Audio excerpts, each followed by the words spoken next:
According to Cartesian sign convention इसमें जो आपकी डायरेक्शन होगी वो एक्स एक्सिस के अकॉर्डिंग ली जाती है, जिसमें जो आपकी पैरेलल जो आपकी डायरेक्शन होती है वो बेसिकली क्या होती है, प्रिंसिपल एक्सिस के पैरेलल में पोल से इसकी डायरेक्शन ली जाएगी।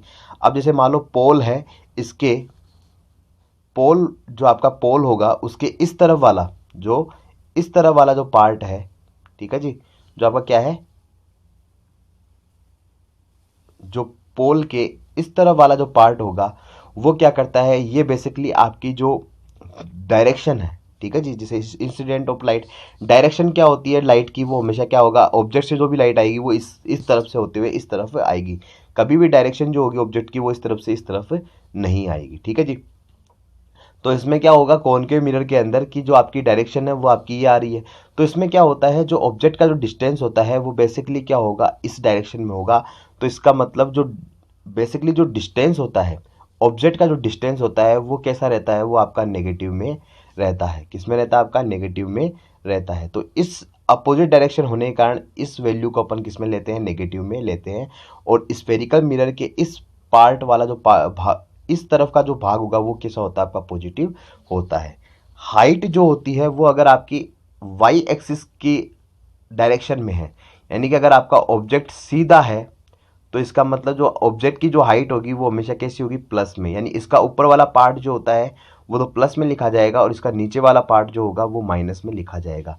तो इससे ये पता लगता है कि जो आपकी ऑब्जेक्ट का जो डिस्टेंस होता है, ऑब्जेक्ट का जो डिस्टेंस होगा वो हमेशा क्या होता है, नेगेटिव होता है। और जो ऑब्जेक्ट की हाइट होती है वो हमेशा क्या होती है, पॉजिटिव होती है, क्योंकि वो अपवार्ड डायरेक्शन में होती है। लेकिन इमेज जो होती है वो आपकी आइदर पॉजिटिव और नेगेटिव दोनों हो सकती है, क्योंकि इमेज जो होती है वो हमेशा नीचे की तरफ बनती है और हमेशा कैसी बनेगी, उल्टी बनती है। लेकिन कुछ केसेस में क्या होता है, एक केस आता है जिसके अंदर क्या होती है, इमेज आपकी सीधी भी बनती है। क्या बनती है, आपकी सीधी बनती है। तो इसके अंदर क्या होता है, उस केस में आपका जो हाइट होती है वो आपकी पॉजिटिव में आ जाती है, बल्कि जितने भी जो केसेस होते हैं उसमें वो नेगेटिव में आती है। तो बेटा अब आगे चलते हैं इसके अंदर। तो नेक्स्ट जो आपकी है उसके अंदर अपन बात कर रहे थे कि according to Cartesian sign convention all distance parallel to principal axis are measured from pole to origin point. तो जो भी आपकी डिस्टेंस है जो प्रिंसिपल एक्सिस के पैरेलल होती है उनको सभी को पोल जो ओरिजिन पॉइंट से पोल की तरफ उनको मेजर किया जाता है। ऑब्जेक्ट बेसिकली जो आपका ऑब्जेक्ट है वो आपका object is placed left to the mirror and this the incident ray from object are always from left. तो बेसिकली जो आपका ऑब्जेक्ट है इसमें ये कहना चाह रहा है कि जो ऑब्जेक्ट होते हैं वो हमेशा क्या होते हैं, वो हमेशा आपके लेफ्ट साइड में रखे जाते हैं। ऑब्जेक्ट हमेशा क्या होगा, इसी साइड में आपका रखा जाएगा, कभी भी इस साइड में आपका नहीं रखा जाएगा। कॉनकेव मिरर के लिए बेसिकली क्या होता है, आपका जो ऑब्जेक्ट होंगे वो इसी साइड में रखे जाएंगे। इसके बाद बात करते हैं अपन कि जो इसका जो डिस्टेंस होता है, डिस्टेंस जो होगा वो तो एक्सिस के रूप में लिया जाएगा और जो हाइट होती है वो वाई एक्सिस के रेफरेंस में ली जाती है। डिस्टेंस तो एक्सिस के रेफरेंस में होगा और हाइट जो होगी वो वाई एक्सिस के रेफरेंस में होती है। ऑब्जेक्ट डिस्टेंस जो होता है वो हमेशा क्या होता है, नेगेटिव होता है। ऑब्जेक्ट का जो डिस्टेंस होगा वो नेगेटिव फॉर्म में मिलेगा और इमेज की जो हाइट होगी वो या तो पॉजिटिव मिल सकती है या आपको बेसिकली नेगेटिव मिल सकती है। कॉनकेव मिरर जो होते हैं, for concave mirror object distance, focal length और रेडियस ऑफ कर्वेचर ये हमेशा कैसे होते हैं, नेगेटिव होते हैं। It is a most important part of the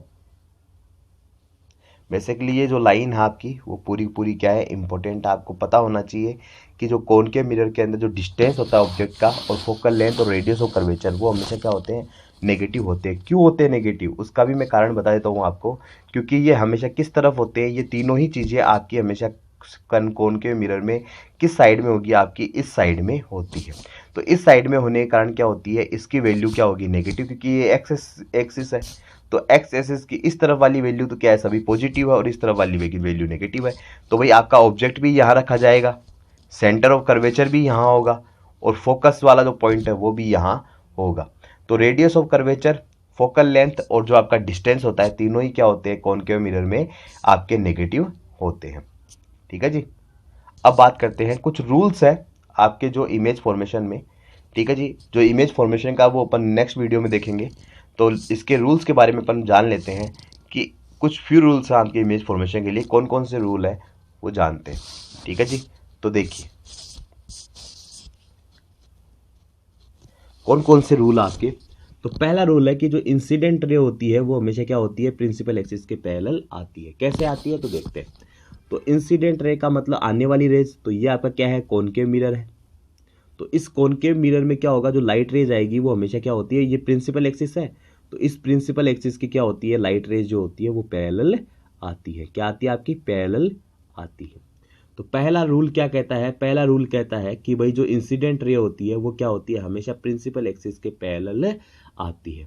अब बात करें दूसरा रूल क्या कहता है, इंसिडेंस रे जो होती है वो आपकी फोकस की तरफ आती है। तो बेसिकली क्या है आपका, जैसे मान लो ये आपका प्रिंसिपल एक्सिस हो गया।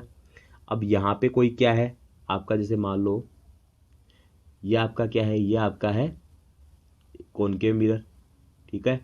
ये आपका प्रिंसिपल एक्सिस। अब जैसे मान लो यहाँ मैंने कोई ऑब्जेक्ट रख दिया, तो ये क्या होगा आपका, बेसिकली जो आपका यहाँ पे फोकस है, तो यहाँ से ये आपका जाता हुआ आपको दिखाई देगा। तो आपका जो फोकस की तरफ क्या होता है, तो फोकस की तरफ जो इंसिडेंट रे होती है वो आपकी जाएगी। तो इंसिडेंट रे टू व्हाट है, फोकस। इसके बाद जो थर्ड रूल है वो क्या है, incident ray perpendicular to the mirror. तो इंसिडेंट रे क्या होती है आपकी, मिरर के एकदम परपेंडिकुलर क्या करती है आपकी, बेसिकली मूव करती है। ओब्लिक्यू रेज भी क्या होती है इनमें देखने को मिलती है। ओब्लिक्यू रेज का मतलब क्या होता है, ये पोल से आती हुई आपकी देखने को मिलेगी। जैसे मान लो ये पोल है, तो ये रेज आई ऑब्जेक्ट से और आपकी पोल से टकरा के क्या होती है, वापस आपकी जो अपोजिट डायरेक्शन है उसमें चली जाती है। तो ये कुछ बेसिक रूल हैं इमेज की फॉर्मेशन के लिए। अब इमेज फॉर्मेशन कैसे होता है उसके बारे में अपन नेक्स्ट वीडियो में पढ़ेंगे। थोड़ी सी जानकारी यहाँ पे ले लेते हैं कि कौन कौन सी कंडीशन है जिसके बेसिस पे अपन कॉनकेव मिरर के अंदर इमेज फॉर्मेशन को अपन बता सकते हैं। तो अगर ऑब्जेक्ट इन्फिनिटी पे रखा गया है, अगर ऑब्जेक्ट कहाँ रखा गया है, इन्फिनिटी पे रखा गया है, तो इमेज कहाँ बनती है, फोकस पे बनती है। कैसी बनती है, रियल बनेगी, इन्वर्टेड बनेगी और डायमेंस्ड बनेगी। बेटा एक बात याद रखना हमेशा, एक कॉन्सेप्ट तो दिमाग में रखो कि जितनी भी जो आपकी रियल इमेज होती है वो हमेशा कैसी बनती है, उल्टी बनती है। जैसे कि आपका जो इमेज बनता है आपकी आईज में, वो कैसा बनता है, उल्टा बनता है, और माइंड उसको क्या करता है, सीधा करता है। इसके साथ है कि जब ये सेंटर ऑफ कर्वेचर के पीछे अगर आप क्या हो, ऑब्जेक्ट को रखा गया हो, तो ये कहाँ बनेगा, फोकस और सेंटर ऑफ कर्वेचर के बीच में बनता है। कैसा बनता है, रियल, इन्वर्टेड और डायमेंस्ड बनता है। अगर आपके सेंटर ऑफ कर्वेचर पे रखा जाए तो इमेज भी कहाँ बनती है, सेंटर ऑफ कर्वेचर पे ही बनती है, लेकिन कैसी बनती है, रियल, इन्वर्टेड और आपकी ऑब्जेक्ट के बराबर साइज वाली बनती है। अगर फोकस और सेंटर ऑफ कर्वेचर के बीच में रखा जाए, फोकस और सेंटर ऑफ कर्वेचर के बीच में रखा जाए, तो आपकी जो इमेज होगी वो आपकी सेंटर ऑफ कर्वेचर के पीछे बनती है। और कैसी बनती है, रियल, इन्वर्टेड और मैग्नीफाइड बनती है। यानी कि रियल में बनेगी, उल्टी बनेगी और मैग्नीफाइड काफ़ी ज़्यादा बड़ी बनती है। अगर आपने ऑब्जेक्ट को कहाँ रख दिया, फोकस पे रख दिया, तो ये कहाँ बनती है, इन्फिनिटी पे बनती है। कैसी बनती है, रियल, इन्वर्टेड एंड मैग्नीफाइड बनती है। Between the pole of the mirror and the focus, अगर आपने ऑब्जेक्ट को कहाँ रखा, पोल और जो फोकस है उसके बीच में रखा, तो ये मिरर के पीछे इमेज बनती है।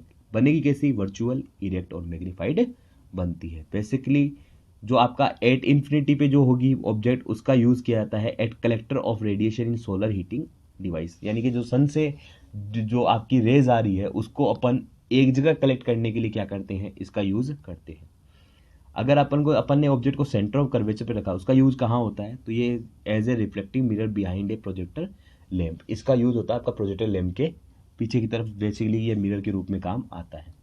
इसके अलावा जो फ्लड लाइट है उसमें क्या होता है, फोकस और सेंटर ऑफ कर्वेचर के बीच में जो ऑब्जेक्ट रखा जाता है उसके अंदर इसका यूज़ किया जाता है। तो ये कुछ यूजेज है इसके, तो जिसके बारे में अपन अगले वीडियो में अपन बात करेंगे, ठीक है जी। जो अगला वीडियो अपन देखेंगे उसमें बात करेंगे कुछ मिरर फॉर्मूला आपके।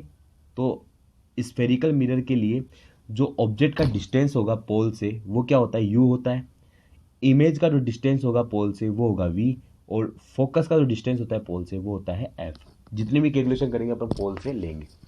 तो ये जो मिरर फॉर्मूला होता है वो क्या होता है, तो बेटा हमेशा याद रखना, मिरर फॉर्मूला जो होगा आपका वो कॉन्वेक्स और कॉनकेव लेंस के, कॉनकेव और कॉन्वेक्स मिरर दोनों के लिए क्या होता है, सेम ही होता है। क्या होगा आपका, 1/v plus 1/u is equal to 1/f। तो ये क्या होता है, आपका मिरर फॉर्मूला होता है और आपको इसको याद रखना है, जिसमें ऑब्जेक्ट हमेशा क्या होगा, ऑब्जेक्ट का जो वैल्यू होगी वो हमेशा आपकी क्या होगी, नेगेटिव होगी। तो बेटा ये आज का सेशन में अपन ने बात की जो स्फेरिकल मिरर है, टाइप ऑफ स्फेरिकल मिरर की, ठीक है जी, कॉनकेव कॉन्वेक्स मिरर क्या क्या होते हैं, उसका नेचर क्या क्या होता है, ठीक है जी, और इनसे इमेज फॉर्मेशन का जो अपन पार्ट है वो तो अगले वीडियो में देखेंगे। इसके अलावा अपन ने यहाँ पे मिरर फॉर्मूला के बारे में बात की है, ठीक है, ओके। तो बच्चों ये जो टॉपिक आपको अच्छे से समझ में आया होगा, अगर अच्छे से समझ में आया है तो इस टॉपिक को लाइक करें, इस चैनल को सब्सक्राइब करें और ज़्यादा से ज़्यादा इसको शेयर करें। Thank you, good night, have a nice day.